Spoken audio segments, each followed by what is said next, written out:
The journey to northern Wisconsin is an adventure in itself. As you wind through the miles of dense forests and rolling hills, the landscape shifting with each turn.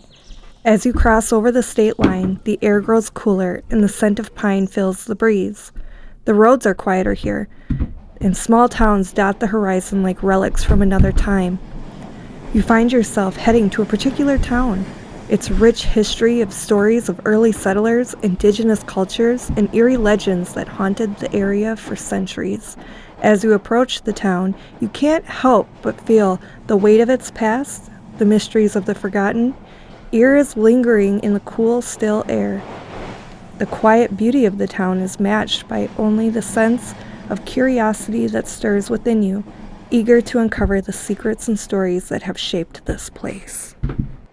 Land O'Lakes, Wisconsin first became a prominent spot in the 1800s when the railroad and loggers began utilizing the area's vast natural resources. The arrival of the railroad facilitated transportation of timber to the region's dense forests, which were rich in valuable pines. Loggers moved in, felling trees to supply the booming timber industry, and the railroad tracks snaked through the landscape, linking Land O'Lakes to larger markets. The industrial activity sparked the town's growth, attracting workers and settlers who began establishing businesses and infrastructure. As a result, Land O'Lakes became a vital hub for logging and transportation, laying the foundation for the community that would continue to develop over the years. The logging era ended, and it soon became a haven for fishing and hunting enthusiasts. The blend of abundant wildlife and stunning beauty makes northern Wisconsin a year-round paradise. Summerwind was built in the early 1900s as a bed and breakfast for fishermen and game. It was purchased in 1916 by Robert Patterson Lamont. The bed and breakfast eventually closed, and Robert Patterson Lamont eventually bought the property to become his summer vacation home, which results in our first paranormal story relating to Summerwind. Mr. Lamont bought the property in 1916. He renovated it for about 2 years, and now the 20-room Victorian home sits on 1.5 acres with additional servants' housing within the property. His servants had reported seeing the ghostly apparition of a woman in a white dress. He wrote this off for quite some time until he himself had seen an apparition of a man. Seeing this apparition of this man, he drew his firearm and shot 2 times, puncturing a door nearby. Now, it was still reported, even when the Hinshaws owned the home, that those bullet holes still remained within that door.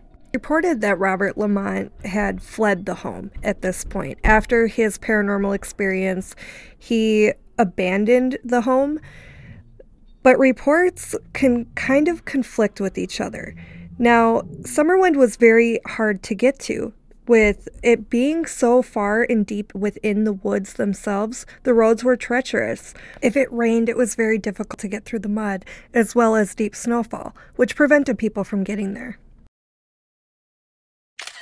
Arnold and Ginger Hinshaw purchased the home.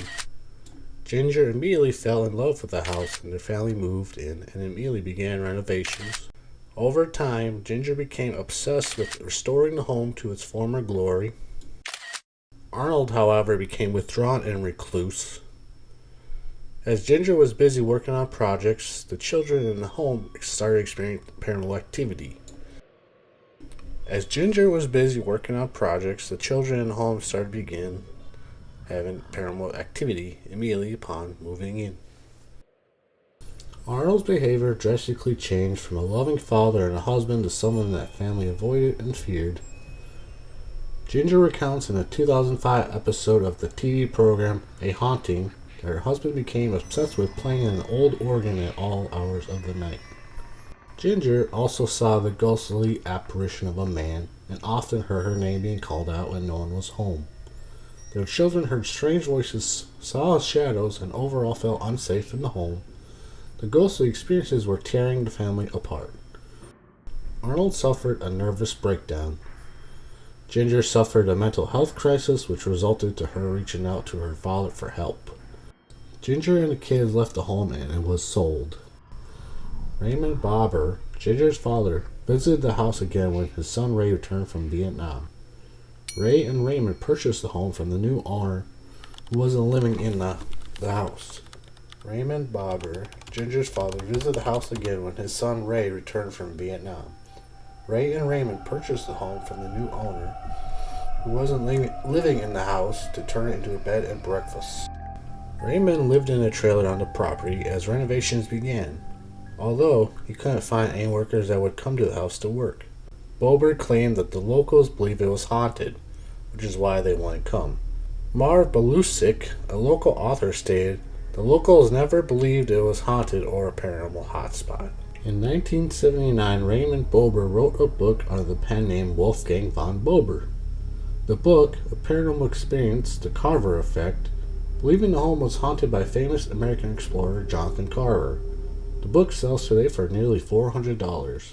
Jonathan Carver was born April 13th, 1710 in Massachusetts. A captain in the Massachusetts Colonial Unit, he became famously known for his exploration of the Mississippi River Valley in 1766 through 1768, which he documented in a book he published after his travels. He eventually moved to England in 1769, where he lived until his death on January 31st, 1780. The Carver effects theory never held up, as Jonathan Carver was in western Wisconsin on the Minnesota border.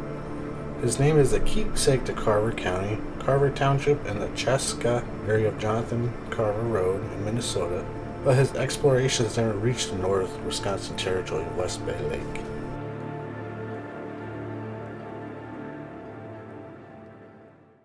On June 19, 1988, tragedy struck. It was reported that a lightning strike had caused the fire.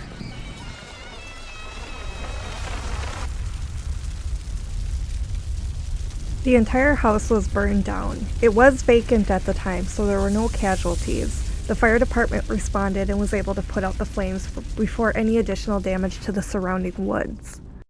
In the summer of 2018, Travis and I visited Summerwind. Knowing the history and hauntings of Summerwind, it was a very exciting trip for us. Definitely a bucket list location. We were going up for an overnight and had an incredible experience within our investigation itself. But when we got there, Summerwind was very beautiful.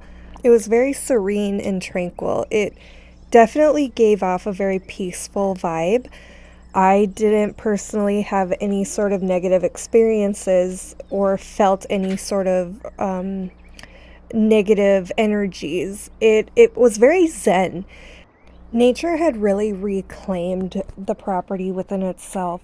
There were houses on either side of the property, so there's definitely neighbors.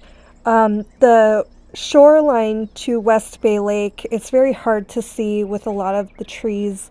We did walk down and there wasn't very much of a beach, but overall it was incredible to see something that once stood and is now essentially ruins. To be there and have that experience, I'm really grateful for it. It was very surreal. We also had one of our most treasured paranormal experiences there, which was a huge reminder that good things pay off when you put in the work.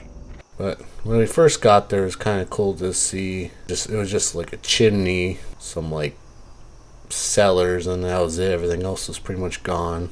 Before, I think about a week before our investigation at Summerwind, I remember we were looking up Ojibwe stuff because we learned that the Ojibways kind of frequent the north between like Minnesota, Wisconsin, and Michigan. We did a lot of research on phrases and questions we can ask in Ojibwe. We learned a bunch of phrases, and we tried to. I remember Nana Boujou was one of them because it was kind of easier for me to say. Well, Nana Boujou was with the elders, and then Boujou was just hello or what. So when we got to actually investigating, it was rather quiet. Not a whole lot of it was kind of talked up that there was going to be a lot of activity, or a lot of people had activity, but we didn't get much. Not until we started using SB7 up in the woods. So we had some notes of the Ojibwe language. We did get something from the SB7 the spirit box saying Boujou. It sounded like an elderly Native American Ojibwe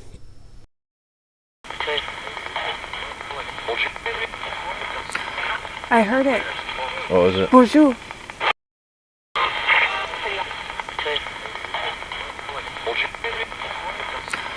I heard it. What was it? Bonjour.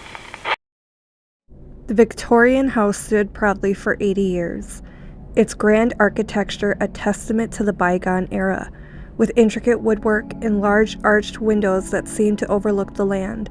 For decades, locals whispered of the strange happenings within its walls, unexplained noises, flickering lights, and a chilling sensation of being watched.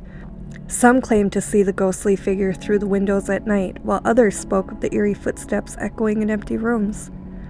Despite its beauty, the house became known for its dark reputation as a haunted relic of the past. One fateful night, a fire swept through the house, leaving only the smoldering ruin of blackened timber and twisted metal. 40 years later, the charred remnants of the house stand still, a haunting silhouette against the landscape, and the rumors of restless spirits and strange occurrences linger in the town's stories, as if the house itself refuses to be forgotten.